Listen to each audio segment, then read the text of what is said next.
This is a young lady who presented with acute onset shortness of breath, and she was on oral contraceptive pills. This CT pulmonary angiogram demonstrates bilateral filling defect within the main pulmonary artery and extending to involve first and second order branches on both sides. Whenever there is pulmonary embolism, we should always look for any evidence of right heart strain. So how do we look for that? So you should look for any reflex of contrast into the IVC and hepatic vein. Second sign would be to look for bowing of the interventricular septum to the left and any reversal in the size of right ventricle to left ventricle ratio. Normally the left ventricle is much bigger than the right ventricle. In case of right heart strain, this will be reversed.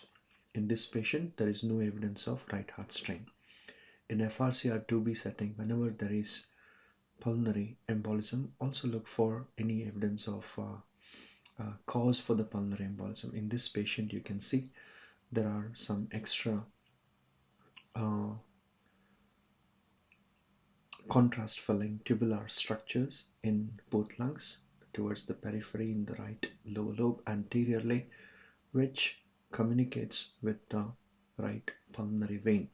Similarly, in the left lower lobe, you can see there is a similar tubular structure going right to the periphery, and these are pulmonary AV malformation. Presence of pulmonary AV malformation is a type of right to left heart strain, left sided shunt, which can predispose to pulmonary embolism.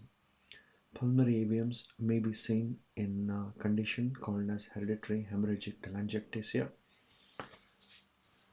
It could be the result of previous trauma like blunt chest injury, or a patient may be having hepatopulmonary syndrome. So this is a patient with pulmonary embolism with no right heart strain. Patient needs to be managed medically for with therapeutic dose of Clexin, and keep an eye on any evidence of developing complication. Thank you.